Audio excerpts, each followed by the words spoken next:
कधी असा विचार केला आहे का की रात्रीच्या शांत वेळी अचानक तुमच्या दातात अशी एक कळ येते की तुम्हाला वाटतं आता जग संपलं? दातदुखी ही अशी गोष्ट आहे जी मोठ्या मोठ्या पहिलवानांनाही रडवते. क्लिनिकमध्ये येणारे रुग्ण नेहमी विचारतात की डॉक्टर, दवाखान्यात येईपर्यंत काही घरगुती उपाय करता येतील का? आज मी तुम्हाला तुमच्या स्वयंपाकघरातच दडलेली अशी काही औषधं सांगणार आहे जी तुम्हाला दातदुखीपासून त्वरित आराम देऊ शकतात. चला तर मग, एक डॉक्टर म्हणून मी तुम्हाला हे शास्त्रशुद्ध उपाय समजावून सांगतो. सर्वात आधी हे समजून घ्या की दात का दुखतो. आपल्या दाताच्या सर्वात वरच्या पांढऱ्या थराला इनॅमल म्हणतात. जेव्हा आपण जास्त गोड खातो किंवा दात नीट स्वच्छ करत नाही तेव्हा तिथे बॅक्टेरिया तयार होतात. हे बॅक्टेरिया ॲसिड तयार करतात जे दाताला छिद्र पाडतात, ज्याला आपण कीड म्हणतो. ही कीड जेव्हा दाताच्या आतल्या नसांपर्यंत पोहोचते तेव्हा मेंदूला वेदनेचे संकेत मिळतात. अशा वेळी सर्वात सोपा आणि पहिला उपाय म्हणजे कोमट पाणी आणि मीठ. एका ग्लास कोमट पाण्यात अर्धा चमचा मीठ टाका आणि त्याने भरपूर गुळण्या करा. मीठ हे नैसर्गिकरित्या बॅक्टेरिया मारण्याचे काम करते आणि दातातील सूज ओसरवते. हे अगदी एखाद्या सलाईनसारखं काम करतं. दुसरा रामबाण उपाय म्हणजे लवंग. तुम्ही औषधांच्या दुकानात गेलात तर तिथे दातदुखीच्या औषधात युजेनॉल हा घटक दिसेल, जो लवंगेपासून मिळतो. लवंग ही नैसर्गिक गुंगी देणाऱ्या औषधासारखी काम करते. जर तुमच्या दातात कीड लागली असेल आणि तिथे खड्डा असेल तर एक लवंग तिथे दाबून धरा किंवा लवंगेच्या तेलाचा एक थेंब कापसावर घेऊन तो दातावर ठेवा. यामुळे तिथली नस बधीर होते आणि तुम्हाला लगेच आराम मिळतो. मात्र लक्षात ठेवा, लवंगाचे तेल खूप जहाल असते, त्यामुळे ते हिरड्यांना जास्त लागणार नाही याची काळजी घ्या.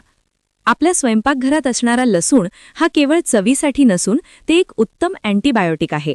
लसणामध्ये ॲलिसिन नावाचे तत्व असते. जेव्हा तुम्ही लसूण ठेचता तेव्हा हे तत्व सक्रिय होते. दात खूप दुखत असेल तर लसणाची एक पाकळी ठेचून त्यात थोडे मीठ घाला आणि ती पेस्ट जिथे दुखतंय तिथे लावा. सुरुवातीला थोडी जणजण होईल, पण लसूण तिथल्या संसर्गाला मुळापासून मारण्याचे काम करेल. हा उपाय इन्फेक्शन कमी करण्यासाठी अत्यंत प्रभावी ठरतो. अनेकांना माहीत नसेल, पण पेरूची पाने ही दातदुखीसाठी उत्कृष्ट औषध आहेत. पेरूच्या पानांमध्ये फ्लेवोनॉइड्स असतात जे वेदना कमी करतात. जर तुम्हाला दातदुखीसोबत हिरड्यांतून रक्त येत असेल किंवा सूज असेल तर पेरूची 2-3 कोवळी पाने स्वच्छ धुवून ती चावा.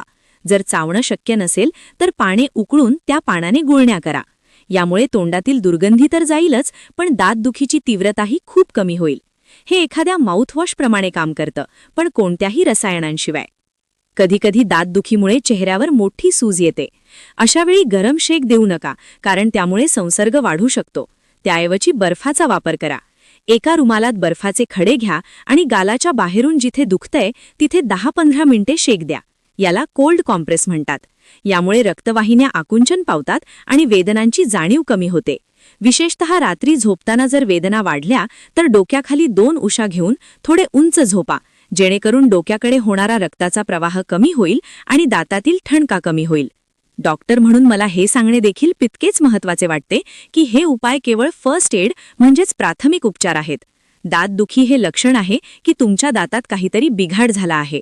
जर तुम्हाला ताप येत असेल, श्वास घ्यायला त्रास होत असेल किंवा हिरड्यांतून पू येत असेल तर घरगुती उपायांच्या मागे न लागता त्वरित डेंटिस्टकडे जा.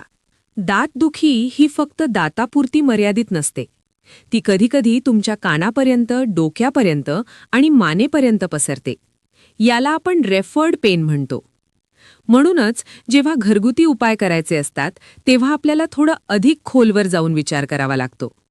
चला, आपण आपल्या किचनमधील अशा काही गोष्टींकडे वळूया ज्या कदाचित तुम्हाला माहीत नसतील, पण त्या औषधांच्या गोळ्यांइतक्याच प्रभावी आहेत.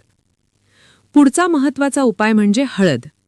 आपल्या भारतीय संस्कृतीत हळदीला अनन्यसाधारण महत्त्व आहे. हळदीमध्ये कुर्कुमिन नावाचे तत्व असते, जे नैसर्गिक अँटी इन्फ्लमेटरी आहे. जर तुमच्या हिरड्यांना सूज आली असेल किंवा दातातून कळ येत असेल तर थोड्याशा हळदीत मोहरीचे तेल मिसळून त्याची पेस्ट बनवा. ही पेस्ट दुखणाऱ्या दातावर आणि हिरड्यांवर हळूवारपणे चोळा. मोहरीचे तेल आणि हळद एकत्र आल्यावर एक नैसर्गिक मलम तयार होते, जे बॅक्टेरियाला मुळापासून नष्ट करायला मदत करते.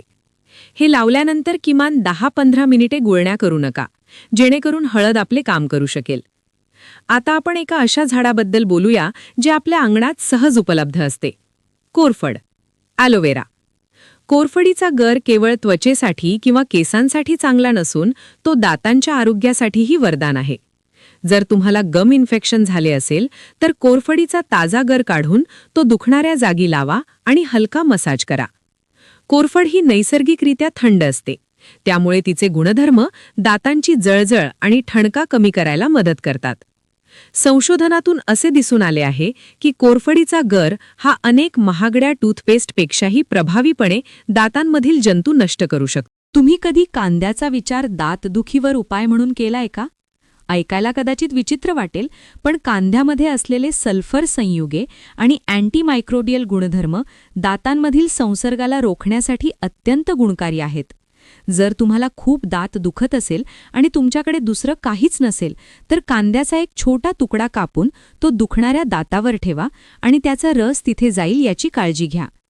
कांद्याचा रस जेव्हा दात किडलेल्या छिद्रात जातो तेव्हा तो तिथल्या वेदना निर्माण करणाऱ्या जंतूंना निष्प्रभ करतो. हो, तोंडाला थोडा वास येईल, पण दातदुखीच्या वेदनेपेक्षा तो नक्कीच कमी त्रासदायक असेल. बऱ्याचदा आपल्याला साखर आणि दातदुखीचा संबंध माहीत असतो, पण तुम्हाला माहीत आहे का की चुकीच्या पद्धतीने ब्रश करणे हे देखील दातदुखीचे मोठे कारण आहे? डॉक्टर म्हणून मला हे आवर्जून सांगायचे आहे की अनेक लोक दात घासताना खूप जोर लावतात. यामुळे दाताचा वरचा थर घासून निघून जातो आणि डेंटिन उघडे पडते. मग तुम्हाला थंड पाणी प्यायले तरी तीव्र कळ येते. याला आपण सेन्सिटिव्हिटी म्हणतो. अशावेळी घरगुती उपाय म्हणून तुम्ही तीळ वापरू शकता. तीळ पाण्यात उकळून ते पाणी निम्मे होईपर्यंत आटवा आणि त्या कोमट काढ्यांनी गुळण्या करा. तिळामध्ये कॅल्शियम भरपूर असते, जे दातांच्या मजबूतीसाठी आणि सेन्सिटिव्हिटी कमी करण्यासाठी उपयुक्त ठरते. आणखी एक प्रभावी उपाय जो शहरी भागात कमी वापरला जातो तो म्हणजे अधाशी किंवा गव्हाचे अंकुर. गव्हाच्या अंकुरांचा रस हा नैसर्गिकरित्या शरीरातील टॉक्सिन्स बाहेर काढतो. जर दातदुखी खूप जुनी असेल आणि हिरड्या कमकुवत झाल्या असतील तर गव्हाच्या अंकुरांचा रस तोंडात धरून ठेवा. यामध्ये असलेले क्लोरोफिल बॅक्टेरियाची वाढ रोखते आणि हिरड्यांच्या उतींना पुन्हा जिवंत करण्यास मदत करते. हे नैसर्गिक अँटीबायोटिक म्हणून काम करते आणि याचे कोणतेही दुष्परिणाम होत नाहीत. शेवटी एक छोटी पण महत्त्वाची गोष्ट, तुमची झोपण्याची पद्धत. दात दुखत असताना कधीही सपाट झोपू नका. जेव्हा तुम्ही सपाट झोपता तेव्हा तुमच्या शरीरातील रक्ताचा दाब डोक्याच्या आणि तोंडाच्या दिशेने वाढतो. यामुळे दातात अधिक ठणका लागतो.